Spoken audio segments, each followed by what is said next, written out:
final handler moves away. 10 runners.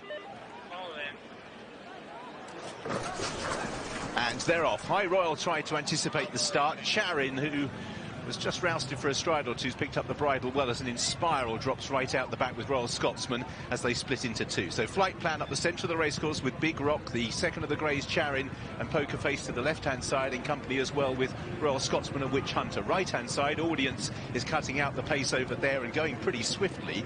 But the only one to go that way as well is Dear My Friend. Inspiral crosses in behind, is outside Royal Scotsman, behind Witch Hunter and High Royal. So Audience on the right-hand side is setting a brisk gallop. Big Rock has now moved through to head the main body of the field with 2 lengths to Flight Plan.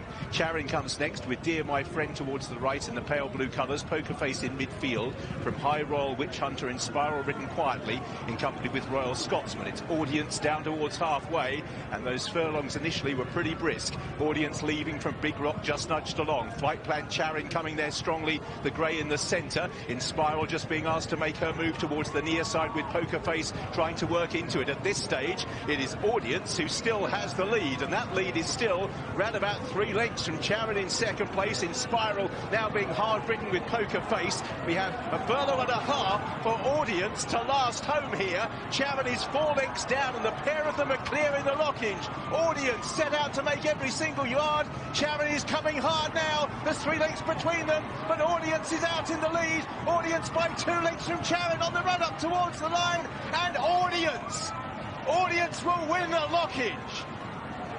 Just like Cape Cross, the pacemaker who may well have made all. Charin was second. The pair of them pulled clear 22-1. Audience, Charin the only one to really give chase. Witch Hunter's come out the pack to finish a remote third. A very strange race. Those initial sectionals were quick, but then did they all relax and sit behind Big Rock? Inspiral's come home in 4th place. Big Rock's behind High Royal as those two are eclipsed. Well, what prescient words from Simon Crispin beforehand. He said it was memorable when a few years ago the pacemaker, or the supposed pacemaker, made all in the lockage and they didn't catch Audience. Was 50-1 this morning, returned 22-1, so it's unfair to call her a pacemaker, or him a pacemaker in their own right. But Rab Havlin, a big race success for him and for John and Thady Gosden in the Cheveley Park colours, but with the white cap.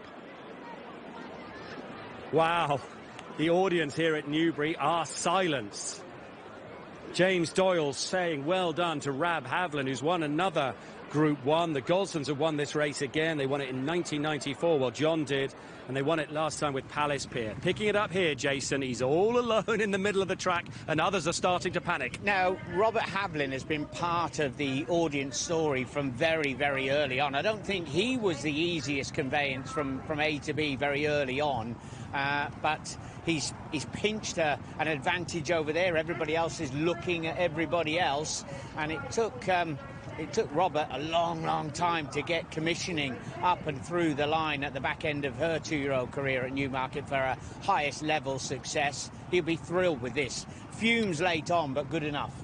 To what extent has he ridden a good race, and to what extent have the other jockeys let him get away? I mean, this horse is trying a mile for the first time, and they were going some serious fractions. They didn't hang about. So, look, I thought at some point he was going to possibly fall in a bit of a hole, but he's seen the mile out well on ground that he's not ran on all that much, but that was very impressive after very quick fractions early. As Jason says, Ollie, Rab Havlin had to wait for an age to win a Group 1. He did it on commissioning.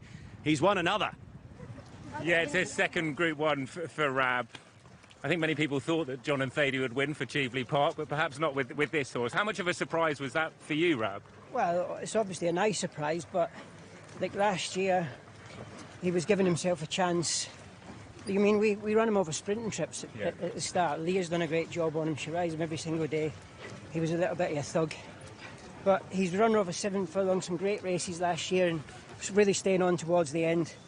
So we thought this was, like even the back end, this was always going to be a starting point, but we didn't think he'd probably be good enough to beat Inspiral, but he's always threatened to have a big one in him.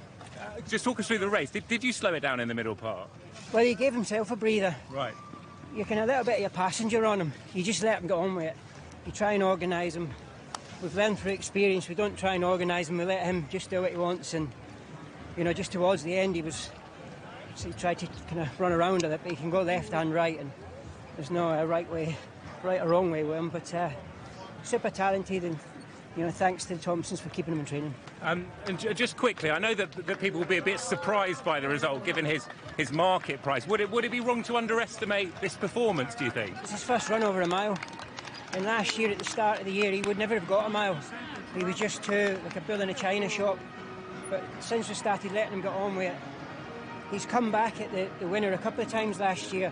You know, Kinross and good horses like that. So, you know, he had the good horses round him, and if he can improve over a mile, which he clearly has, then obviously there's some nice races to win with him. And for you, a second Group 1, what does this mean? Everything. I'll take this day. Well done. Thanks.